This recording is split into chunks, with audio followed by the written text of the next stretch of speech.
अदरबी class में बहुत important class है, क्योंकि आपकी प्रैक्टिकल एप्लीकेशन नेक्स्ट मंथ से शुरू हो जाएगी। ठीक है ना? ये महीना कितने दिनों का है? ये महीना अभी 2 दिन का है। एक दिन। 30 दिन। 30 तारीख तक महीना है ये। जनवरी फरवरी मार्च अप्रैल, ना अप्रैल है ना, 30 दिन होते हैं इसके अंदर। ठीक है। मई से आपका कॉमर्शियल एक्टिविटी शुरू हो जाएंगी। तैयार हो उसके लिए? हाँ अंकल। अच्छा, अभी तक जितना कुछ बताया आपने, उसको कितने परसेंट एप्लीकेशन में अप्लाई किया? अभी एप्लीकेशन ज्यादा तो अप्लाई नहीं किया अंकल जी, हम्म। लाइक 40%। 40%। 40% में कितना रिजल्ट मिला आपको? 40% में रिजल्ट अभी मीन्स लाइक 5% ही चल रहा है। आपको 40% में रिजल्ट 40% मिला। ध्यान रखना, हम लोग जो एफर्ट्स लेते हैं, जितने परसेंट एफर्ट लेते हैं उतने परसेंट रिजल्ट मिलता है, आपको हमेशा ध्यान रखना। अब वो रिजल्ट हमारे फेवर में कितने परसेंट, ये इंपॉर्टेंट होता है। क्लियर हो गई बात? आप म्यूट हो गए हैं। आप हाँ म्यूट हो अंकल गए। जी। मार्केट का फिर म्यूट हो गए। मार्केट का एक नियम ध्यान रखो हमेशा। मार्केट ये कहती है, जितने परसेंट आप इन्वॉल्व होते हो उतने परसेंट आपकी वापसी होती है। एग्जाम्पल देता हूं मैं आपको। मान लीजिए आपने मार्केट से कुछ प्रोडक्ट खरीदा। घटे से आपने केले खरीदे। केले आपने छिलका निकाला और खा गए।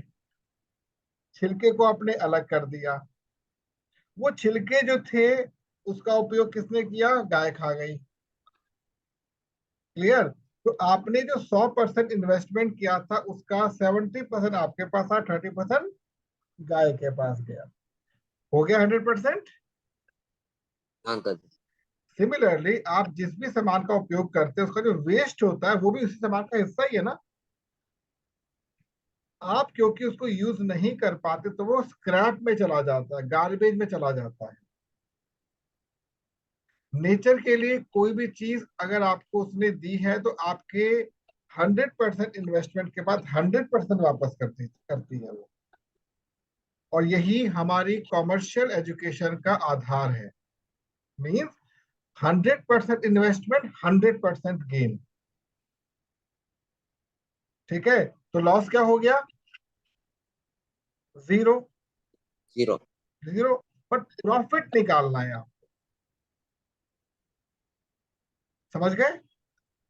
हाँ हंड्रेड अंकल जी। परसेंट इन्वेस्टमेंट से 100% गेन तो मिल गया, लेकिन प्रॉफिट क्योंकि अभी आप नहीं निकालते, नहीं जानते, तो आपको क्या होगा? मार्केट की भाषा समझ नहीं आएगी। क्लियर हो गया? हाँ अब अंकल जी। आपने अपना जो आपका 11th 12th था वो आर्ट से किया है। आपने आर्ट्स में एक टॉपिक पढ़ा होगा आपकी, संगठित और असंगठित मार्केट, मतलब ऑर्गेनाइज्ड एंड अनऑर्गेनाइज्ड सेक्टर पढ़ा होगा आपने। ध्यान है? हाँ अंकल जी। पढ़ा है? अगर मैं आपसे पूछता हूं कि आप इसके बीच में छोटा सा डिफरेंस बताओ, तो क्या कहोगे आप? छोटा सा डिफरेंस। किसे कहते हैं ऑर्गेनाइज, किसे कहते हैं अनऑर्गेनाइज्ड? ऑर्गेनाइज्ड और अनऑर्गेनाइज्ड में एक मीन्स एक ही अंतर है कि अनऑर्गेनाइज्ड में सभी लोग खुद के लिए काम कर रहे हैं। ऑर्गेनाइज्ड में सभी लोग एक चीज के लिए काम। अच्छा आंसर दिया आपने कि ऑर्गेनाइज के अंदर सभी लोग एक चीज के लिए काम कर रहे हैं, और अनऑर्गेनाइज के अंदर अपने लिए काम कर रहे हैं। आपके हिसाब से आंसर बिल्कुल ठीक है, बट अब मैं आपको बताता हूँ, दोनों ही बाजारों में हर व्यक्ति खुद के लिए ही काम करता है। बट डिफरेंस, जो सबसे बड़ा डिफरेंस जो आता है, ऑर्गेनाइज सेक्टर का जो फ्लो होता है, बहाव जो होता है, वो कंप्लीटली डिफाइंड होता है। और डिफाइंड किस सेंस में होता है कि गवर्नमेंट की नॉलेज में होता है। अनऑर्गेनाइज्ड का जो बहाव होता है वो कुछ प्रतिशत तो सरकार की निगाहों में होता है, बाकी बहुत बड़ा प्रतिशत सरकार को पता ही नहीं है कि हो क्या रहा है। इसलिए जब कभी भी आपातकालीन स्थिति आती है तो जो सेफ रहता है वो कौन होता है? Organised sector. अनऑर्गेनाइज सेक्टर कभी भी सेफ नहीं रह सकता। और सबसे बड़ा भारत का अनऑर्गेनाइज सेक्टर जानते हैं कौन सा है इस समय, जिसमें आपके पापा काम करते हैं? One of them transport. Drivers के बारे में कुछ नहीं पता। सेकंड नंबर पे है सिक्योरिटी, अनऑर्गेनाइज्ड है। सेना डिफाइंड है, पुलिस डिफाइंड है, बट उसके डाउन में जो मैक्सिमम लोग काम करते हैं सिक्योरिटी, अनऑर्गेनाइज्ड। क्लियर? नंबर हाँ 3 अंकल। पर कौन सा है? पता है नंबर 3 पे कौन नंबर सा है? हाँ? नंबर 3 में बैंकिंग आई थिंक। नहीं, बैंकिंग नहीं कहूंगा अभी मैं। नंबर 3 पर आता है जो डेली कंज्यूमेबल आइटम जो बिक रहे हैं ना मार्केट के अंदर, जिसको हम रिटेल स्टोर्स कहते हैं, ये बहुत हद तक अनऑर्गेनाइज्ड आज भी है, बहुत हद तक। लेकिन इसके अतिरिक्त जो एक लेबर सेक्टर है भारत का, जो इन सबके ऊपर आता है, लेबर सेक्टर जो है वो अनऑर्गेनाइज्ड है।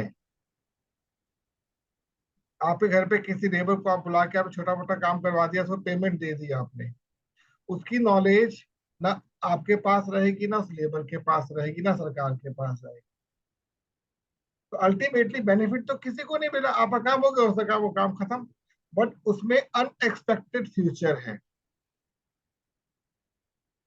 ठीक है? तो हम लोग इन सब पे चर्चा ना करके बिल्कुल एक टू द पॉइंट बात करेंगे। हमें मार्केट को समझने के लिए सबसे पहले ये समझना आवश्यक होता है कि हम मार्केट को किस प्रकार से लेते हैं, मार्केट है क्या। तो मैं सबसे पहले आपके सामने एक व्हाइट बोर्ड शेयर कर रहा हूं।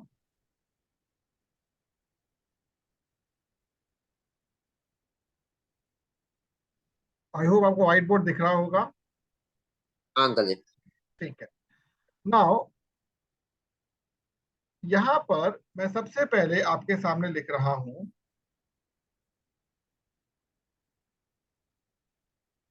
मार्केट। अब मार्केट को हम कहते हैं क्या, किस रूप में मार्केट डिफाइन करते हैं? मार्केट क्या होती है? आप कैसे मार्केट डिफाइन? तो प्लेस जहाँ पे गुड्स और सर्विस एक्सचेंज होता है। Yes, place for providing goods and, बिल्कुल ये बहुत सिंपल डेफिनेशन जीएसटी से मिल गई हम लोग को। मार्केट वो है जहाँ पे गुड्स और सर्विसेज के विषय में कार्य किया जाता है। क्लियर? अब डिमांड क्या है मार्केट की, बताइए। डिमांड क्या है?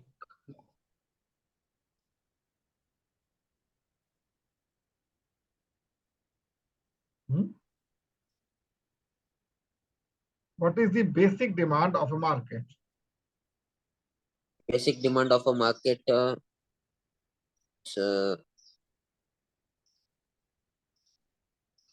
As a point of consumer या फिर प्रोड्यूसर। जो आपको ठीक लगे, जो आपको ठीक लगे।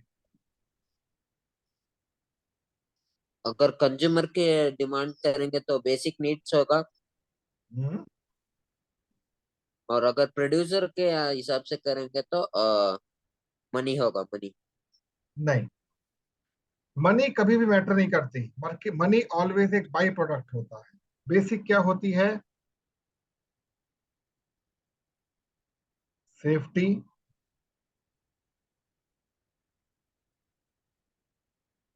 Security and,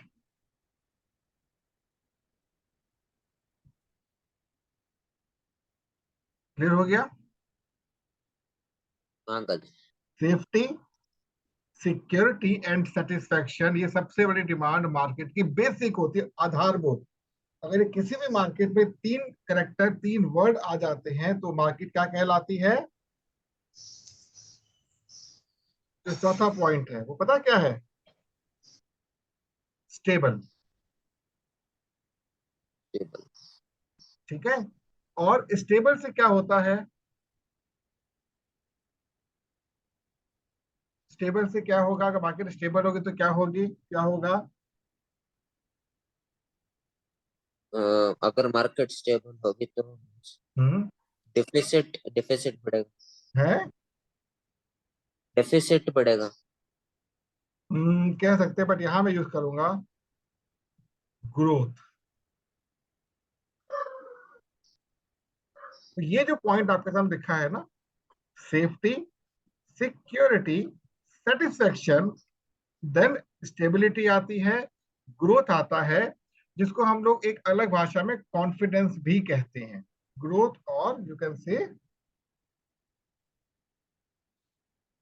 confidence.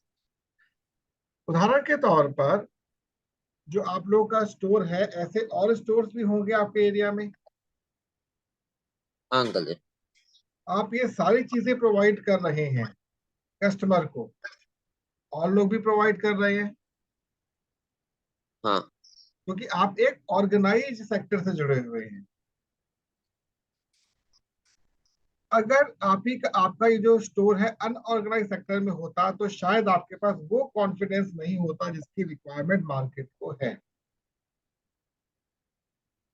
इन सबके लिए इन सबके लिए जो एडवांस डिमांड होती है,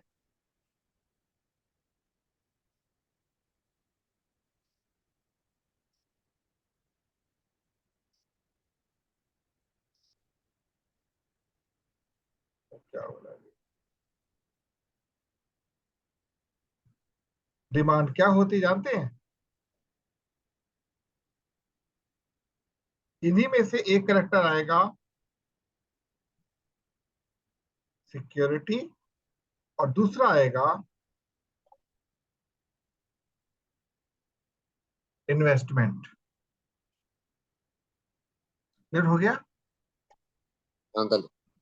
ये जो पहली डिमांड है ये सबके लिए कॉमन है, बट दूसरी डिमांड जो है, इस डिमांड की नॉलेज 90% लोगों को नहीं है, 90% लोगों को नहीं है। ध्यान रखना। तो जब इन्वेस्टमेंट की बात आती है तो नॉर्मली क्या होता है, मार्केट के चार सेक्शंस होते हैं। पहला क्या होता है? जॉब। दूसरा क्या होता है?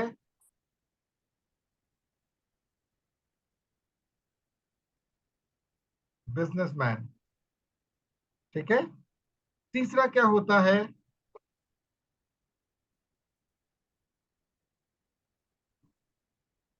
Self employed. सेल्फ एम्प्लॉयड या सर्विस प्रोवाइडर। और चौथा क्या होता है? इन्वेस्टर्स। ये चार लोग मिलकर एक मार्केट को अपनी सर्विसेज देते हैं।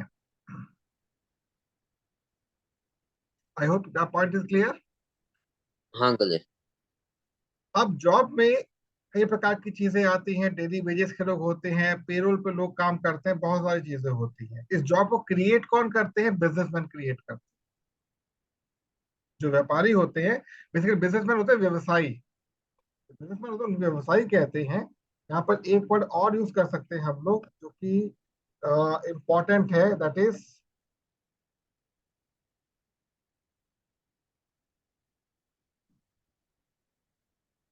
मर्चेंट। बिजनेसमैन अलग है, मर्चेंट अलग है। बिजनेसमैन का मतलब क्या होता है? व्यवसाय को देखते हैं वो। मर्चेंट कौन होते हैं? व्यापारी होते हैं। इन चारों सेक्शंस में जो सबसे ज्यादा हेल्दी सेक्शन काउंट होता है वो फोर्थ है, इन्वेस्टर्स। जो दुनिया के सबसे धनी आदमी हैं वो बेसिकली इन्वेस्टर्स हैं। अब इन चारों में आपको एक व्यक्ति नहीं मिलेगा, पता कौन?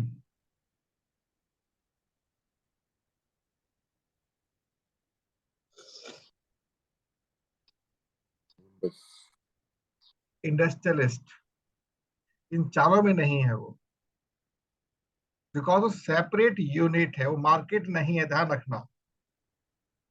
इंडस्ट्रियलिस्ट कभी भी मार्केट का हिस्सा नहीं होता डायरेक्टली। आगे ये पॉइंट आपको समझ आ गए होंगे। हाँ अंकल जी। तो अब हम इसके आगे का पार्ट अब शुरू करते हैं। Just a second.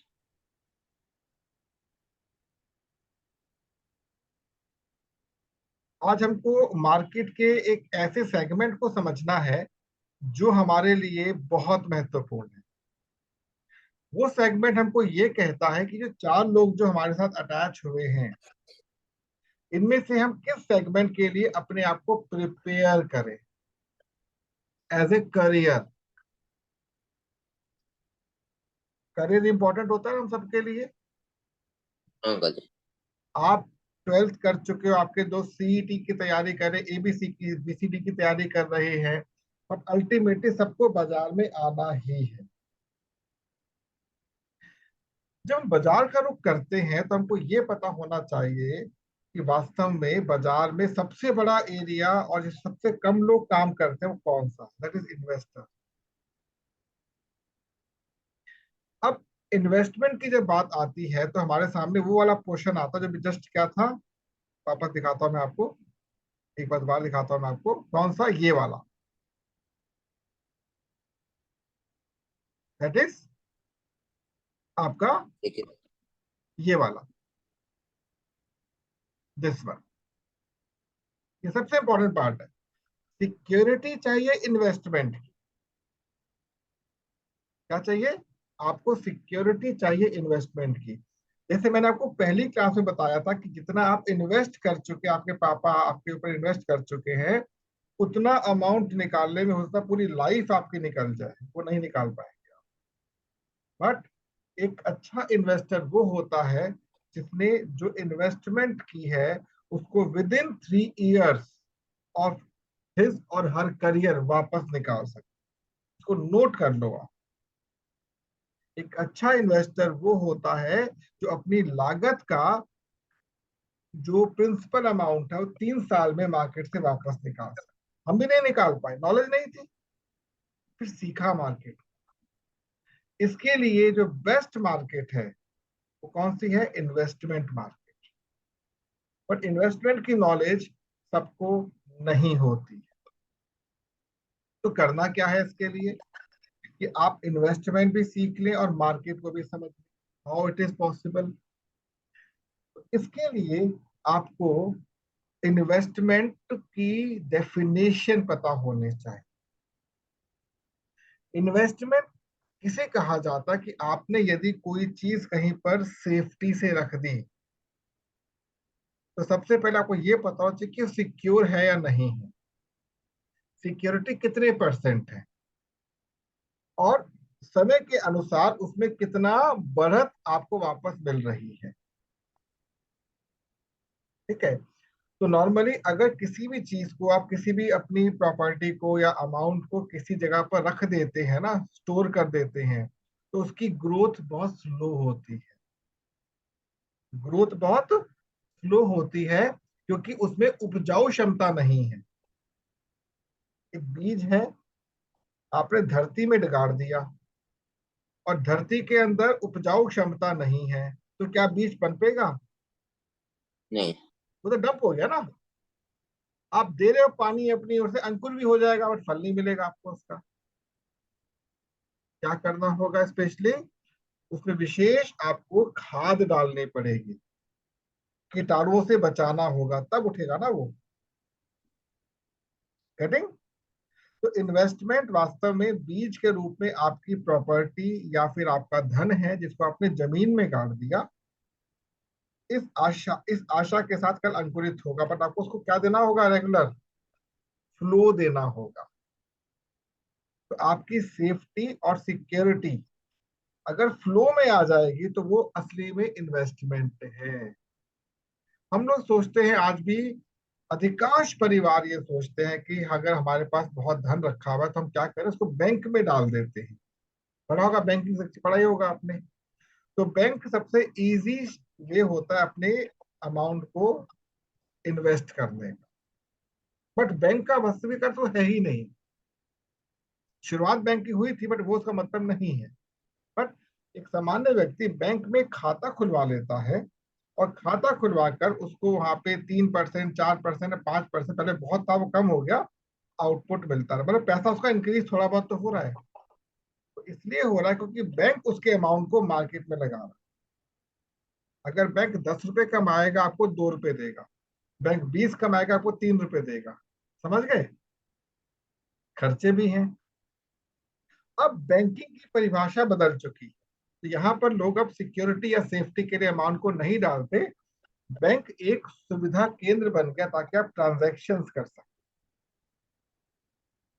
फ्यूचर में आपको जो कैश है नहीं मिलेगा, बड़ा कैश है 500 प्लस का कैश नहीं मिलेगा, 200 रुपए तक के नोट ही मिलेंगे, क्योंकि लेबर क्लास के लिए वही नोट चलते हैं। वो भी प्लास्टिक में कन्वर्ट हो जाए, प्लास्टिक मनी आ जाएगी। ठीक है। सेकंड सेगमेंट जो होता है जिसको हम कहते हैं इन्वेस्टमेंट का, वो क्या होता है? Stock market. अगर आप न्यूज देखते हो स्टॉक मार्केट बढ़ रही है, घट रही है, शेयर्स बढ़ रहे हैं, घट रहे हैं, बट वो एक ऐसा बाजार है जिसकी जानकारी पूरे भारत तो क्या पूरे विश्व में केवल 10% लोगों के पास है। 90% लोग केवल गंवाते हैं।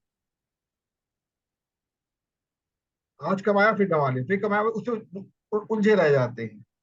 लेकिन अगर नॉलेज अच्छी है तो भी आप मैक्सिमम ईयरली 25% से ऊपर गेन नहीं ले सकते। समझ गए? जो सेफ गेम होती है केवल 25% की होती है। उसी में एक सेगमेंट होता है कमोडिटी मार्केट, जिसमें हम मेटल्स का काम करते हैं। तो हम लोग नहीं कर सकते, बड़े लेवल पर काम होता है जिसमें 40% तक गेन होता है। कमोडिटी मार्केट, आपने गोल्ड में इन्वेस्ट कर दिया, आपने आयरन में इन्वेस्ट कर दिया एज ए इन्वेस्टर, बट उसके लिए आपके ब्रोकर अच्छे होने से आपको नॉलेज नहीं मिलती। ठीक है। तो जहां पर इनसिक्योरिटी ज्यादा है वहां पर आउटपुट भी ज्यादा है। 40% बहुत बड़ा अमाउंट होता है इन्वेस्ट का गेन करने का, लेकिन उसके लिए वेट करना पड़ता है।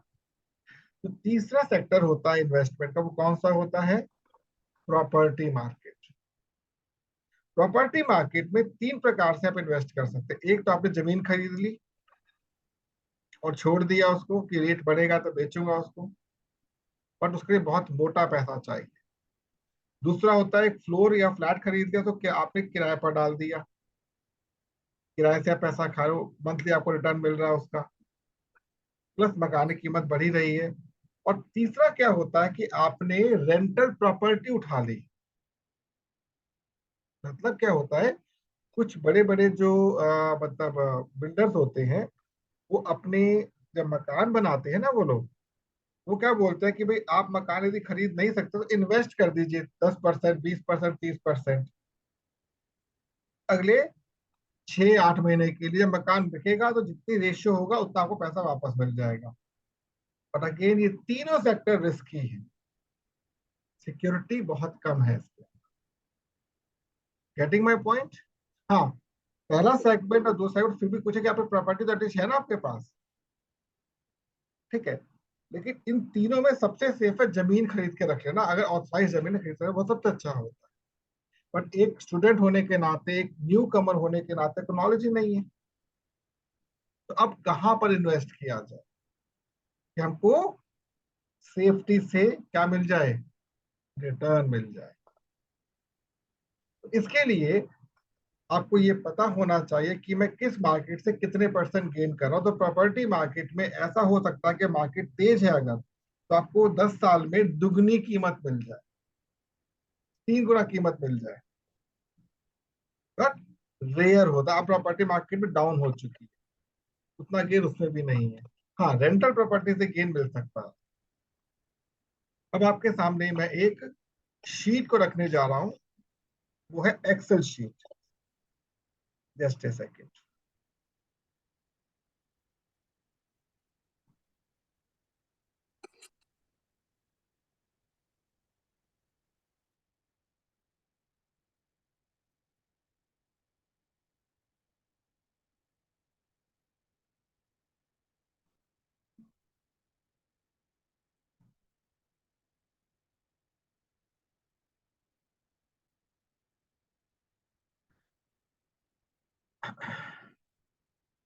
ये आपके सामने एक एक्सेल शीट ओपन हो रही है। आई होप आपको एक्सेल शीट अब दिख रही होगी। हाँ अंकल।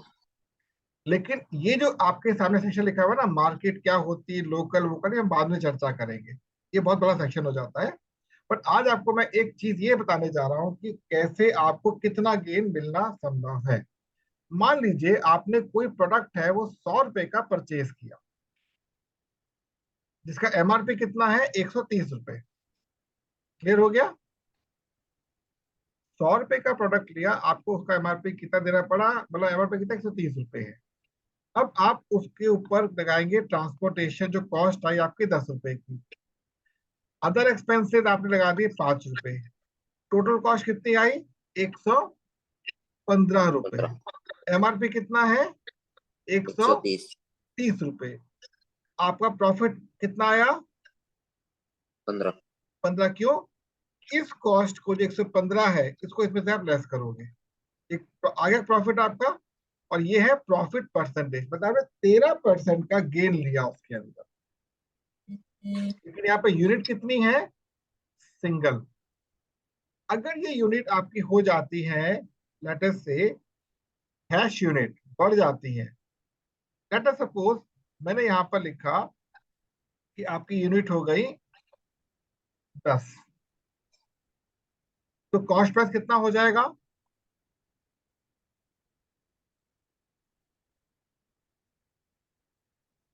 ये हो जाए कॉस्ट प्राइस आपका हो गया, जो कॉस्ट आपने पे की उसके लिए।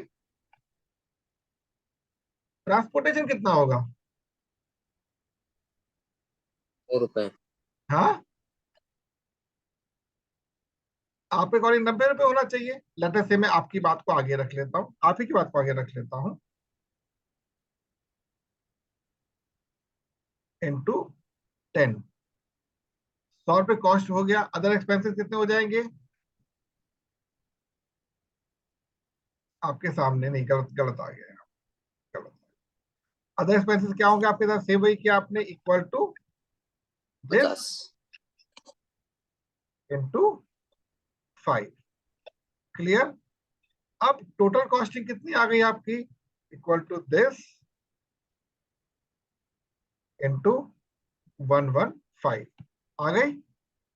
अब आपने सबको 130 रुपए के हिसाब से बेचा, 130, कितना है आपने कमाया, 1300 रुपए। अब तेरह प्रॉफिट सौ मार्जिन कितना निकला, 150। 150। अकॉर्डिंगली भाई 13% मिला आपका, है ना? लेकिन ऐसा नहीं होता। जब यूनिट बढ़ती है तो आपका कॉस्ट प्राइस रिड्यूस होना शुरू हो जाता है। मे बी आपको 100 के बदले ये 90 का पड़े, 95 का मिले। ट्रांसपोर्टेशन आपकी शेयरेबल हो जाती है, मे बी 10 पे एक पे लग रही है, 10 पर आपकी 50 रुपए हो जाए। अदर एक्सपेंसेस सेम रहेंगे, कुछ चेंजेस नहीं आते, हार्डली डबल हो सकते हैं। तो टोटल कॉस्ट रिड्यूस हो गई आपकी, एमआरपी तो वही रहेगा ना। तो इसमें क्या हुआ, इसी को मैं 100 में लेके चलता हूँ। 100, यहाँ पर आपकी जो कॉस्ट प्राइस होगी वो क्या होगा, एट द रेट कितना हो जाएगा, 9000। 90। ध्यान रखना, ठीक है। यहाँ पर क्या होगा, आपका कॉस्ट प्राइस जो होगा रिड्यूस हो जाएगा, क्योंकि स्कीम्स होती कंपनी की, इक्वल टू दिस माइनस 10, 90 रुपए हो गया। ट्रांसपोर्टेशन जो होगा आपका अप्रोक्सीमेटली, जो आपका एक पे लग रहा है उसको 5 से मल्टीप्लाई, मतलब 50 आपका ट्रांसपोर्टेशन हो जाएगा। लेटेस्ट ऐप्स को आप 100 ही कर लो, कोई दिक्कत नहीं है। तो क्या बल्क में सामान लेकर आ रहे हो, अदर एक्सपेंसेस आपके लेटेस्ट से 100 रुपए हो जाते हैं, ठीक है। टोटल कॉस्ट आप निकालोगे, जब उसको मल्टीप्लाई करोगे तो आपका जो प्रॉफिट मार्जिन है उसमें बहुत बड़ा फर्क पड़ेगा। तो यहां पर आते आते लगभग लगभग आपका 25% पर पहुंच जाएगा। कितना, 25%। 25%। तो अब ये देखिए आप छोटी सी चीज के अंदर कि ये इंडस्ट्री कौन सी है जानते हो? Retail industry. क्या है? Retail retail industry. इंडस्ट्री। अब आपने लेटर से 1000 प्रोडक्ट, 100 प्रोडक्ट जो परचेज किए थे, वो डिमांड मार्केट में किसके उससे पड़े, उसे 50 में काम चल जाता। 50 × 100 कितना हुआ? 5000। आपने 5000 इन्वेस्ट किया, उसको ट्रांसपोर्टेशन से ले आए, आपकी ट्रांसपोर्टेशन कॉस्ट आई लेटर से 200 रुपीज। कितना हो गया टोटल? बना के वही देख लेता हूँ, बना कोई बात नहीं, यहीं पे ले लेते हैं हम लोग। अब एग्जांपल दे रहा हूँ, लेटर से आपने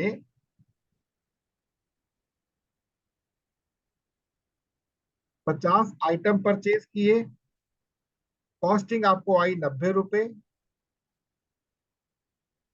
क्योंकि अमाउंट कम हो जाता है। मैं आपके लिए 100 रुपीज देके चलता, कोई बात नहीं, 100 रुपये में लिया मैंने। ठीक है। ट्रांसपोर्टेशन कॉस्ट आई आपकी 200 रुपये। ठीक है। और आपका अदर एक्सपेंसेस आपने लेटर से 50 रुपये जोड़ लिए। तो यहाँ पर 90 जो आपका 50 जो है, अमाउंट टोटल कितना आ जाएगा यहाँ पर टोटल अमाउंट? बताओ। 5000। क्लियर है? हाँ गलत। 50 to 100 हो गया ना। बाकी सब कुछ सेम चल रहा है। तो यहाँ पर कितना अमाउंट आ जाएगा? टोटल अमाउंट कितना आपने इन्वेस्ट किया? Equal to,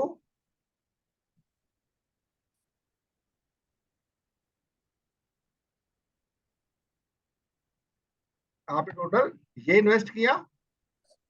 clear? अब आपने सेल कितने पे किया इसको? एमआरपी पर। एमआरपी कितना है इसका? Equal to 130। 50 × 130। ये आपका एमआरपी आ गया। अब आपको बेनिफिट कितना मिला? This minus this. How much? 1200। 1200। अब आपका जो प्रॉफिट होगा वो कितना होगा?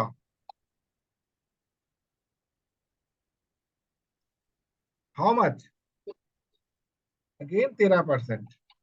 क्योंकि मैंने एक सेकंड, गलती हो रही है शायद इसमें कहीं। I just equal to 100 into bracket this divided by this. This is 22%। How much? 22% है। 22%। बताओ इतना बड़ा बेनिफिट क्या कहीं पर हो सकता है? नहीं। तो समझ आए इन्वेस्टमेंट का मतलब क्या होता है? आपके पापा से मैंने एक बात कर रखी है, जिसके विषय में आपको मैं मंडे को बताऊंगा। ठीक है। आपको केवल इसके ऊपर एक नोट छोटे से बनाने की, क्या सीखा आपने आज, तो ये मेरे अगले हफ्ते टाइम होने वाला है। ठीक है। तो ठीक है मंडे अंकल। मिलते हैं हम लोग सेम टाइम पे। हाँ। तो Tuesday okay. Tuesday Tuesday class होगी आप। Okay uncle. बाकी मैं टेलीफोनिक बात बीच में करूंगा आपसे एक बार। हाँ। ठीक है अंकल। ओके बेटा, टेक केयर।